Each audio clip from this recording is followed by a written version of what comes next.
Welcome to the Dog Nerd Show, where we geek out over our best friends. I'm Megan. And I'm Michael, and this is a show about all things dog. Hey, everybody. We have the Patterdale Terrier today. And I don't think I've ever met a Patterdale, but I was so excited that we were able to Zoom with Amy and Blake all the way from Liverpool, England. And it was such a treat meeting them. Yeah, and I think you're going to love this interview. This is a breed that's bold, confident, lively, hardworking, and tough as nails. So let's meet Amy and her Patterdale Terrier, Blake. All right. So Amy, thank you so much for joining us on Dog Nerd Show and for introducing us to Blake and the Patterdale Terrier. So we totally understand that being terrier owners ourselves, Blake may need to jump off of your lap and head out to the other part of the house, and that is completely fine, especially since he's so young. But he is just beautiful, and I don't know that I've ever met a Patterdale Terrier before because they're not very common here in the U.S. No, I know I haven't. Yeah. So tell us, are they pretty common over there? They're very common in England. They were bred originally in Cumbria, which is the Lake District. Okay. And they were originally bred as hunting dogs for hunting badgers and foxes. So they're a British breed. They're more really, I would say, a type than a breed, because in England they're not Kennel Club registered, and you can get quite a bit of variety in them. Okay. So they're a very active British breed. But as far as I understand it, they're growing now in popularity in the US as well. Okay. Oh, that's good to hear. Yeah. Well, and, we have border terriers. So we know that, they're another fine English breed with a lot of energy, a lot of vim and vigor. Now, ours are 16 and a half and almost 14. So they are much less active than they used to be. But we have said pretty active until, probably 12 or 13. So would you say the Patterdale is a very active breed? Very active. So I've always had terriers. I've always had rescue terrier crosses. So my first dog was a Whippet Jack Russell cross. Wow. And then after that, 2 more rescue Jack Russells. And Jack Russells are high energy, as you probably know. He is even more of a handful than all 3 of them put together. He's just crazy. Wow. So is he your first Patterdale? Yeah, he's our first Patterdale. Okay. We actually went looking for another Jack Russell again, because I've always had Jack Russells, and we because we're married and we live in Liverpool, and we've had experience with rescues. We always do try to get a rescue if we can. Mm-hmm. And he came into the RSPCA. Do you know the RSPCA in England? Yes. Yeah, so he was from an abuse background. Unfortunately, It was a case of domestic violence. Oh, so gosh. he was getting kicked about and beaten, and the woman was getting kicked about and beaten. So they took him out of that home when he was 1.5. So for the first 18 months of his life, he's clearly not had the training, the exercise that he needs, and he's been mistreated. So when we first got him, he was a handful. And a little bit aggressive as well, which was probably a result of the violence that he'd been experiencing. Sure, yeah. Now, how has he adapted to a happy, loving household? Did it take some time? Yeah, it did. It took about 3 or 4 months, I would say, for him to properly settle. The first 3 days, he looked shell-shocked and he would hardly come out of his bed. He was really, really quiet. Mm-hmm. And then he started to liven up again a little bit. And then he warmed to me much better than my husband because of him being a man. So Blake was quite barky with Si when he came down the stairs and things like that originally, but now he just loves him. He loves both of us, and he loves the attention. So Patterdale Terriers are really, really intelligent, and when we got him, he could only sit. That was all he could do. But with training, they're really, really good at doing tricks. So he's learned loads with us. He can sit down, spin round, roll over, fetch his rats, everything. He's really, really good. Oh, that's great. That's awesome. Now you mentioned barking just a minute ago. Are they barkers? Would you say they bark a lot? Patterdales aren't as barky as other terriers, but Blake is particularly just a barky one. So we don't think that he's barky because of his breed.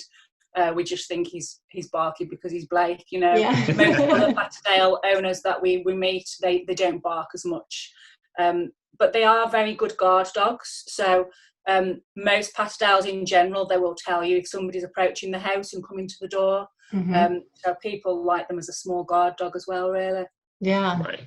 Now, would you say that this is a good type of dog for a first-time dog owner? No way. If you are a first-time dog owner, do not get a Patterdale. You won't know what to hit you.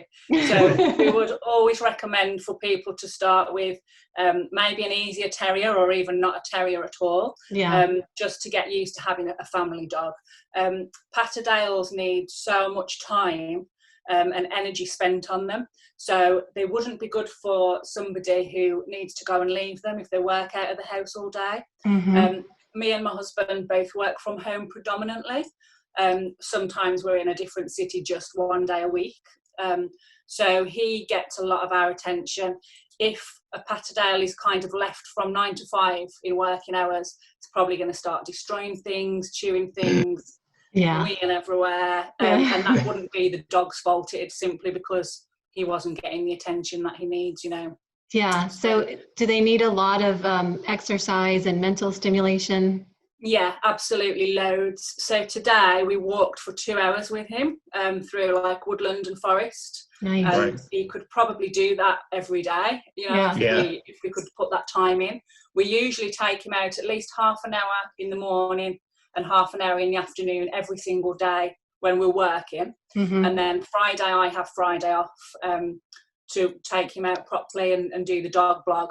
And then Saturday and Sunday, we usually take him to somewhere nice like woodland, or we've got Crosby Beach, so we take him for long beach walks as well.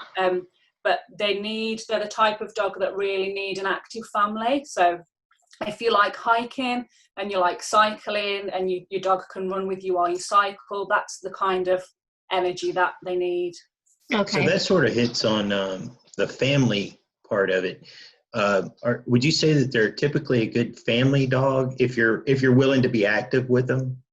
I would say that they can be. The key thing with Patterdales is that they must have early socialisation, because if they don't socialise with all different ages of people and all other dogs, they can be aggressive. And if they're not getting the exercise and the mental stimulation they need, they can be aggressive. But with regards to children, if they have got a bond with children, they can be really, really good with them. They can get a little bit nippy when they're playing. So it needs to be with a family who understands, you know, we have to keep the boundaries in place. And if he's playing with children, he has to be supervised. We have they're very loving and very loyal. So they can make good family dogs if you've got a lot of time and a lot of land. That'd be great.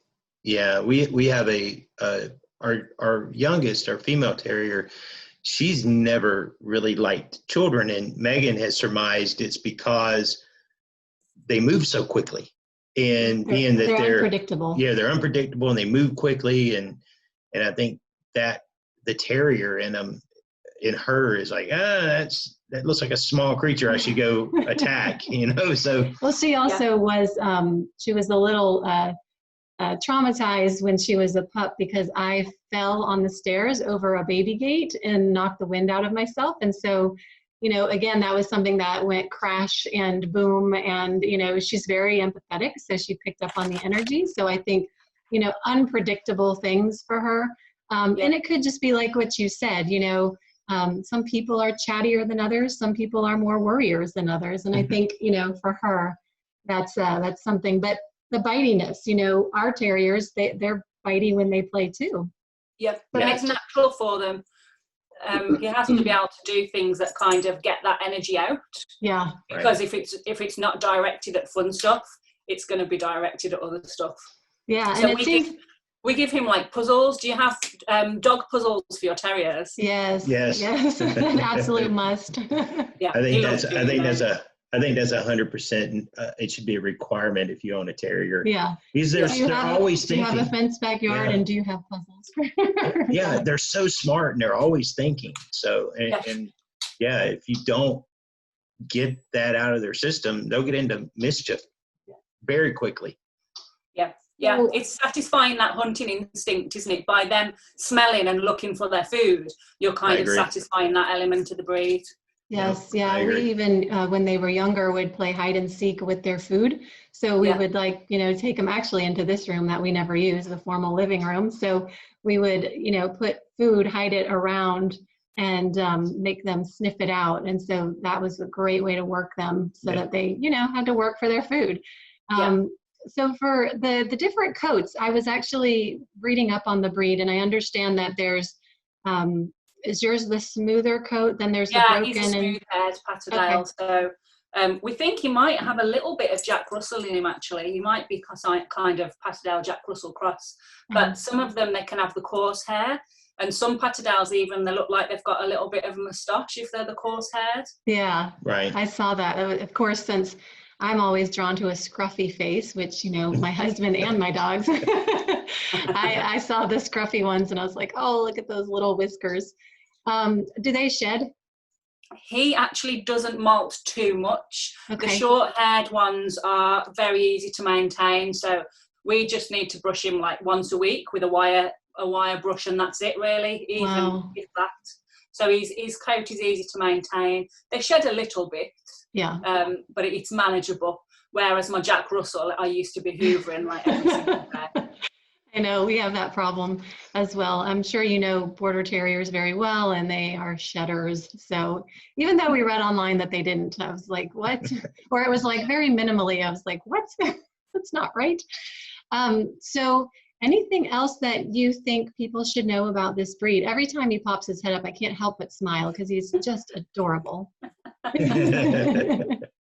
And he's very well behaved for a 3-year-old. He's quite well behaved. Well, he is at the moment. It's because I've got a bag of treats. I would say that people who have Patterdales need to be mindful of that chasing instinct, because they may or may not be able to let them off lead. Mm-hmm. So Blake, he really struggles to be on lead. He's not, an urban dog. We live in the city, and if I take him on a street walk, he can be quite reactive. But when we go out into the countryside, he goes off lead and he's got really good recall. Wow. And he stays with us. So he's a very good off-lead dog. But some people who have Patterdales, they never get over that chasing instinct. Mm-hmm. So even if you've got good recall on them, if they're going to see, maybe a rabbit or a vole or something, they're going to chase that no matter what. And I've heard stories of people, their dogs get stuck down rabbit holes and things like that. And there was an awful story from another Patterdale owner who said that her Patterdale got stuck underground in a rabbit hole. They couldn't find her and they couldn't get to her. Somebody else sent their dog to sniff to find out where she was, and she was quite close to death because she'd been underground for a couple of days. Oh, wow.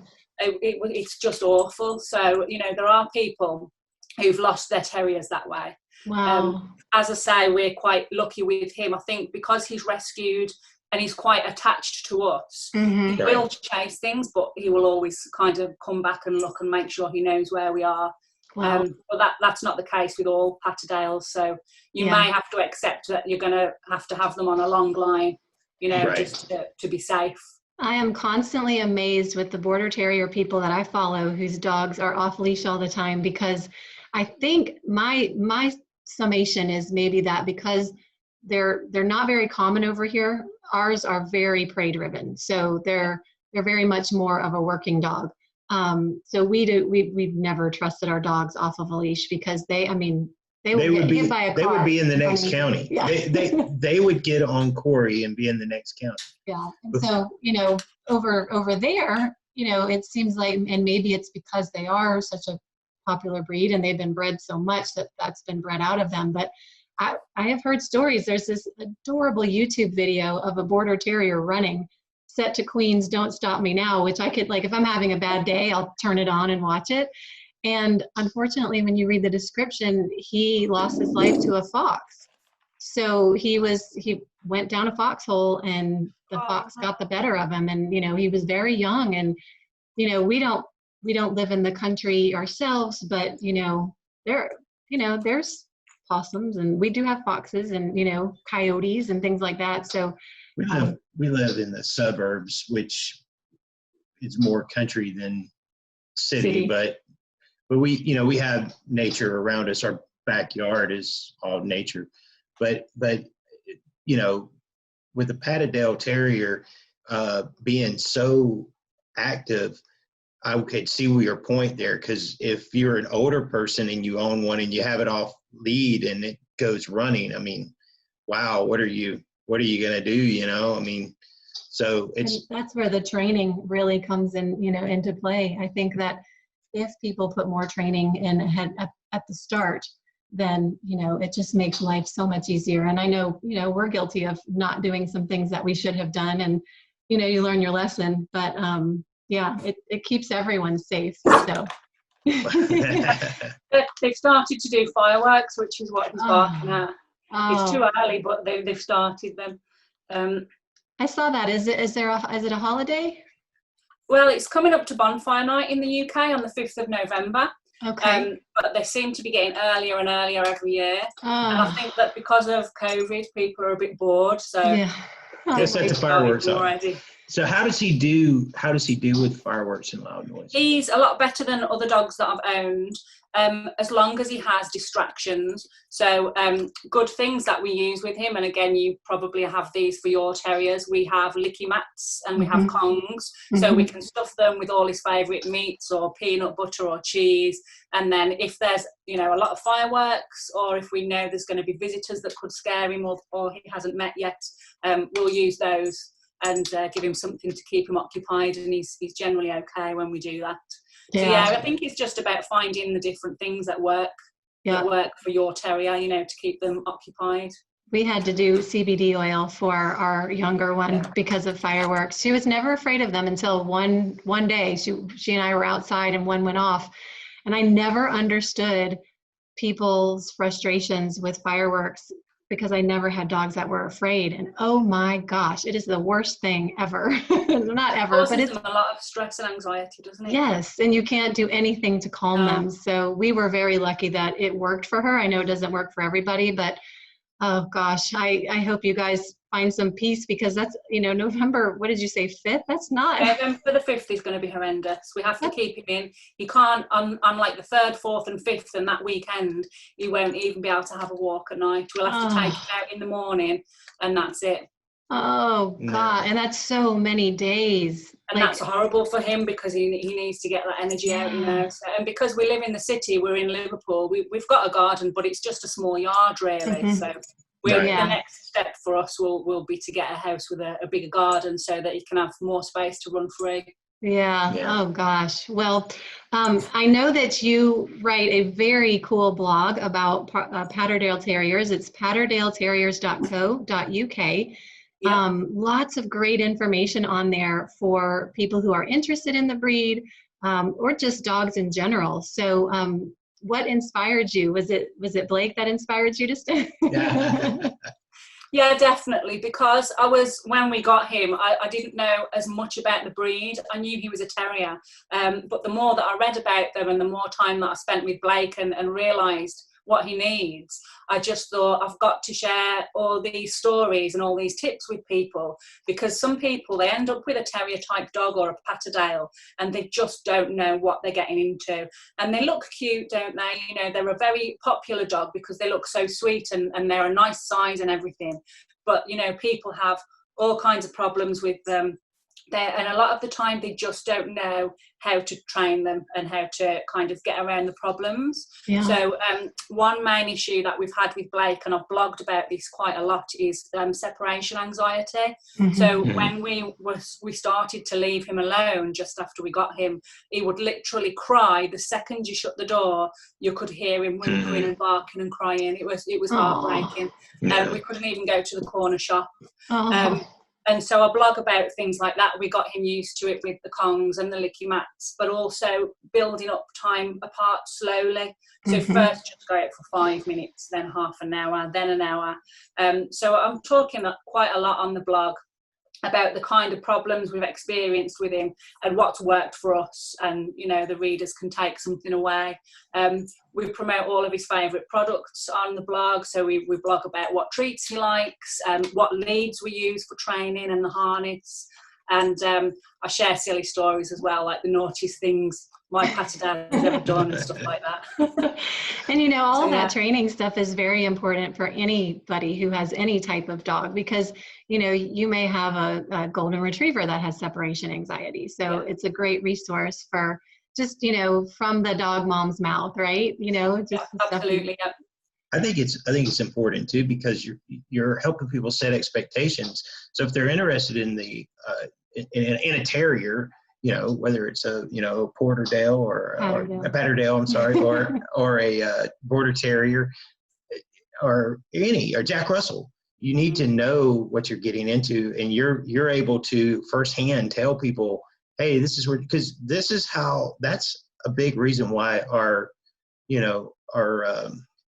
I can't think of the word right now, but that's why we have facilities that fill up. Shelters that fill up. We have shelters that fill up because people's expectations and then the realities don't match. And so I think it's great that you're doing that. It's fantastic. Yeah, there was a lot of dogs in the shelter. It was quite upsetting, really. It is. Sad to see. And that's why we're doing this.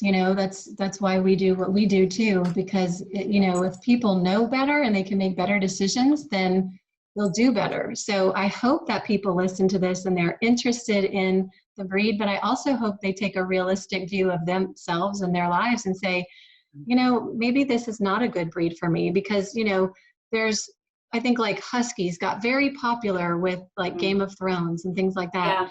Yeah. And not everybody needs to have a Husky. That's a very high energy dog that requires big commitment. And another little issue that I want to address someday is the fact that people get dogs for social media, that they actually get dogs and it's like, it's as if they're fashion accessories almost for some of them. Yeah. You saw that with the Chihuahua, and and it's a shame, because what happens is then you have overbreeding, and then you have dogs that are going to end up in kennels, or they're going to end up in a worse place, a pet store.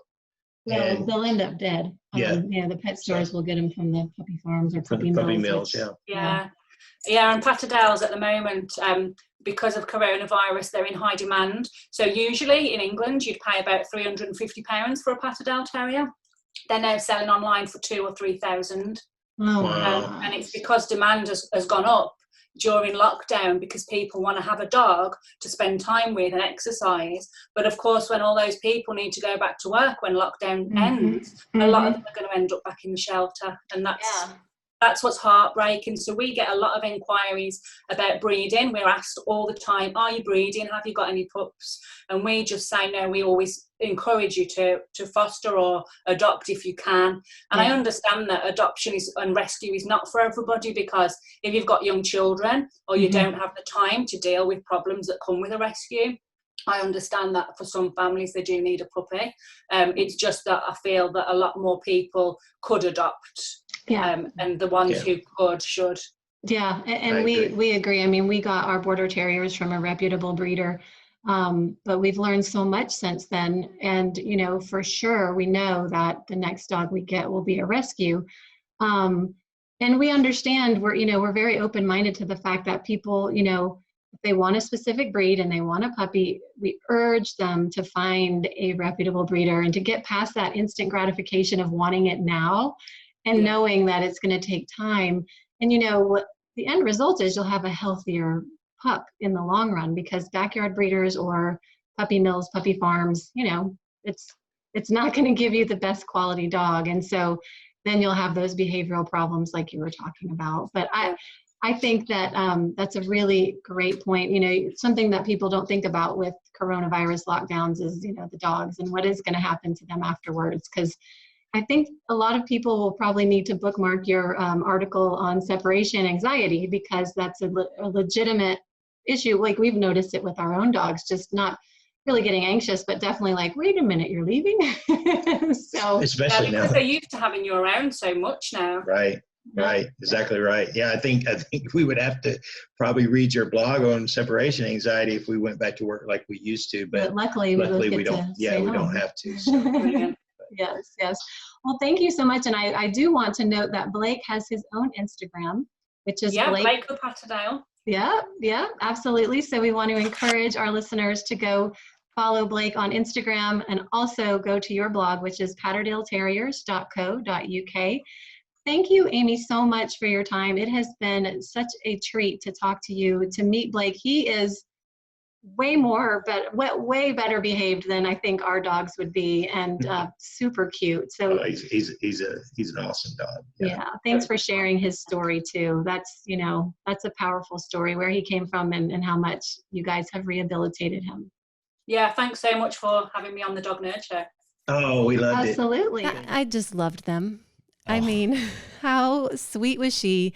And the fact that Blake sat in her lap the whole time, I was surprised, because having terriers and knowing that she would rate the Patterdale as more active than a Jack Russell, that's kind of like, that's the tippy top right there. Yeah, he was on his best behavior. It was great. I think he knew. He was like, oh, okay, I'm going to be on Dog Nerd Show. I've got to, be on camera the whole time. So he was just so cute.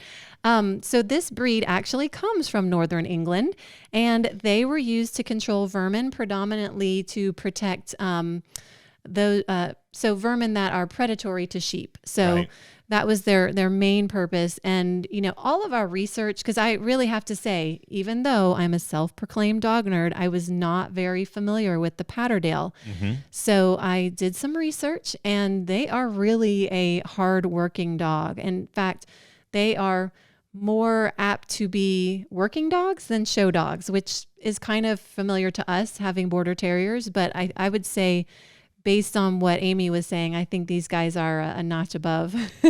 Yeah, but I could correlate a lot of what Amy was saying with our experience with border terriers, and we kind of brought that up a little bit in the. We kind of brought our borders up because it was something we could relate to, Mm-hmm. because they're very similar in what they were bred to do, Mm-hmm. and their temperament seems somewhat similar, even though I would say, based on what Amy was saying, the Patterdale is a little bit more Patterdale. I do that every time. I did that in the interview. The Patterdale is a bit more maybe energetic than the borders, which kind of blew my mind a little bit. We were like, really? Is that possible? But I mean, I think Jack Russells are higher energy than a border as well. Yeah, I could see that. But yeah, so very high energy levels. So, just a courageous little dog. Obviously, the scenario with her dog was so sad, what happened in the situation with the family. And I do want to give a nod to a group here locally called Ahimsa House, and I'll put this in the show notes. They actually help women who are in abuse. I guess anyone, because a man can be abused too. They help people who are in domestic violence situations where they will find someone to foster their dog until they can get to a safe place. So I will. What a great organization. I know. I found out about them when I was doing, I think, Boxer Stock, and they were a fellow vendor there. And I just thought, wow, those are things you don't think about very much. But so thankfully, Blake got into a very loving, warm family and seems to be thriving. So a few things to know about the Patterdale Terrier. Energy level is off the charts. Through the roof. Yes, highly active with an incredible prey drive. So safe to say, just as Amy said, this is not a good dog for a first-time dog owner. They require people who are as active as they are. Yeah, I think this is a breed that needs a person that's ready to be a bit more active than Netflixing it.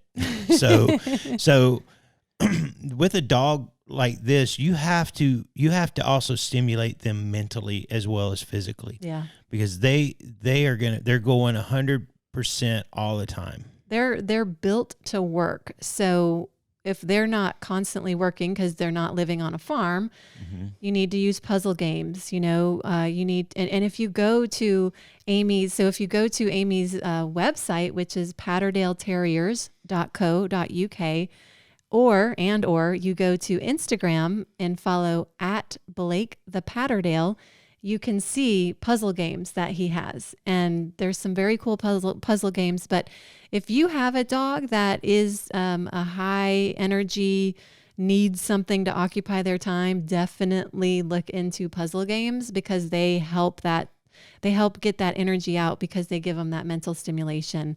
Also the coat. So it is easy to care for and minimally shedding. There are 3 types: smooth, broken, and rough. So basically Blake would be smooth. The broken looks like it has just a little more kind of whiskery around the face. And then the rough is like terrier coarse. Yeah, maybe even has a little mustache. And yeah, definitely the rough would. Yeah. So temperament, they are great when socialized early. They're great with humans, livestock, and other dogs. But again, they must be socialized early. You know, as we've discussed, any dog can, gain a fear of other dogs from just one bad instance. Just like we talked about with Bryn and the Boston Terrier, one instance and it can be hard to go back. So, That's right. Yeah. And then Michael, you want to talk about the last item, which we kind of touched on a little already. We just want to remind you about the activity. So they're great for active owners. So if you're into outdoor hiking, if you enjoy things like lure course with your dogs, or agility, or just fly ball, or just long walks in the woods. Yeah, like Amy said, the 2 hours at the beach, right? If you're committed to that, and that's something you do already, this might be a good breed for you to look at. If you're not, if you're more committed to the couch, it's probably not the guy that you'd want to bring into your family. Or even if you're just, you're somewhat active, but you've got a busy lifestyle. This dog needs a lot of attention and activity. So again, don't put yourself or a dog into a situation that isn't ideal. So that is the Patterdale Terrier. We so loved meeting Amy and Blake. And again, you can learn more about them on her website, which is patterdaleterriers.co.uk. And then you can follow Blake at Blake the Patterdale on Instagram. So we loved doing that interview. If you have a breed you would like to discuss, please contact us. You can message us or email us at dognerdshow@gmail.com, and find us anywhere online at Dog Nerd Show. But we would love to talk to you about your breed. So definitely reach out. If you have a Patterdale, comment. Let us know. Did we forget something? What's something we should know? We'd just love to hear about your dog. So please comment. Yeah, I would love to hear more about it too, because I'm interested in that breed. Yeah. The other thing too we're asking is, hey, go ahead and subscribe. It's free. It's easy. It's right down here. There's a bell right next to it. It'll tell you when we have videos coming out. We really would love to have you become part of our regular everyday viewership. Yeah. So we try to put these out every 2 weeks. So we're on YouTube, obviously, and then we do the podcast. So we simultaneously put the podcast up and the YouTube video up the same day, about every 2 weeks. So we're really looking forward to gaining that subscribership so we can build the channel. And we just want to thank everybody who has been listening to the podcast. We see you. We know we've got a regular group and we really appreciate it. And same goes with YouTube. We really, really appreciate your support. It is so fun for us to do this. Yeah. It's fun for us to do this together. And it's just fun for us to meet these new people and talk about dogs with them, learn about their dogs. It's just so much fun. So thank you so much for being a part of it. Thank you, folks. And until next time, we'll see you. Take care. Bye-bye. Bye-bye.